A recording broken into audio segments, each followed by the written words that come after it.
अस्सलाम वालेकुम क्लास आज हमने एक्सरसाइज 14.4 के क्वेश्चन नंबर 5, 7 और 4 डिस्कस करने हैं।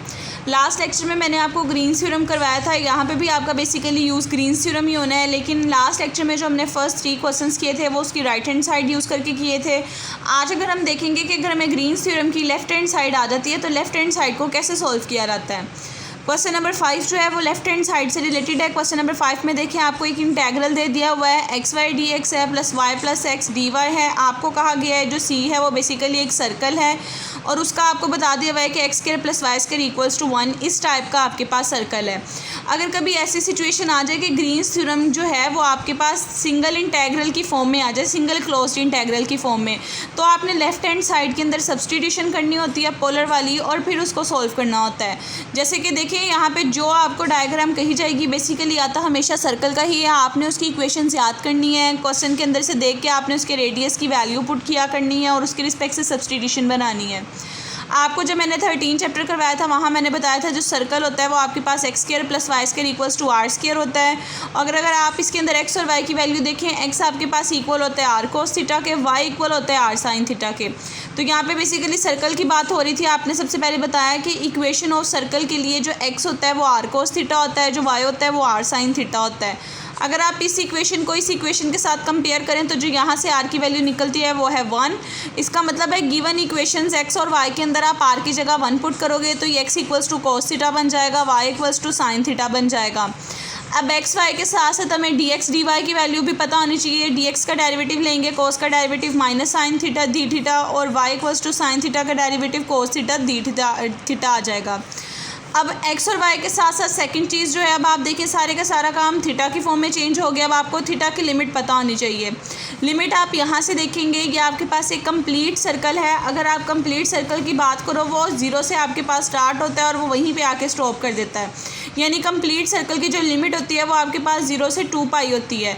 अगर सेमी सर्कल हाफ सर्कल की बात करें उसकी लिमिट आपके पास 0 to पाई होती है। अब यहाँ पे कंप्लीट सर्कल है, उसकी लिमिट 0 to 2 पाई आएगी, तो आप लिखोगे कि सर्कल के लिए उसकी लिमिट 0 से 2 पाई होती है। अब लिमिट भी आ गई है, एक्स वाई की वैल्यू भी आ गई है, डी एक्स डी वाई की वैल्यू भी आ गई है। आप इन सब की वैल्यूज अब सब्सटीट्यूट कर दोगे। जब आप इन सब की वैल्यूज़ को सब्सटीट्यूट कर दोगे, लिमिट की जगह 0 से 2 पाई आ जाएगा, एक्स की जगह उसकी वैल्यू, वाई की जगह उसकी वैल्यू यहाँ से देखें, और डी एक्स की जगह डी एक्स की वैल्यू आ जाएगी। इसी तरह वाई, एक्स और डी वाई इन तीनों की जगह पे आपने इन तीनों की वैल्यू को सब्सटीट्यूट कर देना है। आपस में थोड़ा सिंप्लीफाई करो, साइन और साइन के साथ मिलकर साइन स्क्वायर थीटा बन जाएगा, ये साइन और कोस थीटा आ जाएगा, ये कोस स्क्वायर थीटा आ जाएगा। अब आप देखिए आपने इंटीग्रेशन करनी है। इंटीग्रेशन में अगर फंक्शन और फंक्शन के साथ उसका डेरिवेटिव आ रहा हो तो पावर रूल लग जाता है। बेसिकली साइन का डेरिवेटिव कोस होता है। अगर मैं देखूँ ये फंक्शन है उसके साथ उसका डेरिवेटिव आ रहा है, ये फंक्शन है उसके साथ उसका डेरिवेटिव आ रहा है, लेकिन अगर मैं कोस स्क्वायर थीटा को देखूँ तो कोस स्क्वायर थीटा की डायरेक्ट इंटीग्रेशन पॉसिबल नहीं है। उसके ऊपर हाफ एंगल वाला फॉर्मूला लगाना पड़ेगा।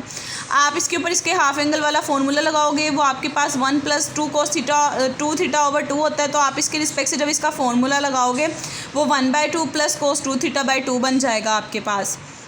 लगाने के बाद आप देखें इन दोनों के रिस्पेक्ट से इंटीग्रेशन करेंगे। फंक्शन है, फंक्शन के साथ उसका डेरिवेटिव है, पावर रूल लगेगा। पावर में एक चीज़ ऐड उसी से डिवाइड, यहाँ पे भी पावर रूल लगेगा। आपके पास ये बेसिकली फंक्शन है, इसका डेरिवेटिव कोस है, पावर रूल लगा, पावर में एक चीज़ ऐड तो इसकी पावर 2 ओवर डिवाइड बाई 2 आ गया। 1/2 कॉन्स्टेंट था, 1 का डेरिवेटिव थीटा के रिस्पेक्ट से थीटा आ जाएगा। 1/2 कॉन्स्टेंट था, कोस 2 थीटा की जो आपके पास इंटेग्रल है। इंटेग्रल आपके पास यहाँ पे 1 का इंटेग्रल डी थीटा के रिस्पेक्ट से थीटा आया था। यहाँ पे इंटीग्रेशन करनी है, कोस 2 थीटा की इंटीग्रेशन साइन 2 थीटा ओवर 2 होगी और साथ में आ जाएगी अपर और लोअर लिमिट। आप 1 बाय 1 एक दफ़ा अपर लिमिट पुट करेंगे थीटा की जगह, फिर लोअर लिमिट पुट करेंगे। अपर और लोअर लिमिट पुट करने से पहले आपको पता होना चाहिए साइन 2 पाई पे भी 0 आंसर देगा, साइन 0 पे भी 0 आंसर देगा। इसलिए जब आप अपर लिमिट पुट करोगे 2 पाई तब भी वो 0 आ जाएगा, जब लोअर लिमिट पुट करोगे तब भी 0 आ जाएगा। सेम इसी तरह यहाँ पे भी अपर लिमिट पुट करोगे तब भी 0 होगा, लोअर लिमिट पुट करोगे तब भी 0 होगा। यहाँ पे अपर लिमिट पुट करोगे 2 पाई, लोअर लिमिट पुट करोगे 0, और यहाँ पे भी अपर लिमिट पुट करोगे तो 0 आ जाएगा, क्योंकि आपके पास 2 पाई है। बेसिकली जब एंगल की जगह जाना है वो 4 पाई पे भी आपको 0 आंसर देगा। इसी तरह 0 पे भी 0 आंसर देगा। एट दी एंड आपके पास सिंपल सिर्फ ये वाली टर्म रह जाएगी, 2 से कैंसिल हो जाएगा, तो एट दी एंड आपका आंसर जो होगा वो पाई आ जाएगा। ये आपके पास ग्रीन्स थ्योरम की वो फॉर्म है जब आपके पास डबल इंटीग्रल की फॉर्म ना बन सके, क्योंकि अक्सर ऐसी सिचुएशन आती है अगर आप इसको डबल इंटीग्रल से सॉल्व करोगे। ये नहीं कि ये डबल इंटेग्रल से सॉल्व नहीं हो सकता है आप इसे डबल इंटेग्रल वाला फॉर्मूला लगा के उस साइड पे ले जाओ, लेकिन वहाँ पे सॉल्व करते हुए कुछ ऐसी सिचुएशन आएगी ये थोड़ा कॉम्प्लिकेटेड हो जाएगा। इसलिए अगर इंटेग्रल के साथ इस टाइप की कोई सिचुएशन बताई हो कि सर्कल है, इलिप्स है या पैराबोला, हाइपरबोला है, तो आपने सब्सटीट्यूशन देखनी है उसके रिस्पेक्ट से, उसको पुट करके जस्ट आपने उसको सॉल्व कर लेना है।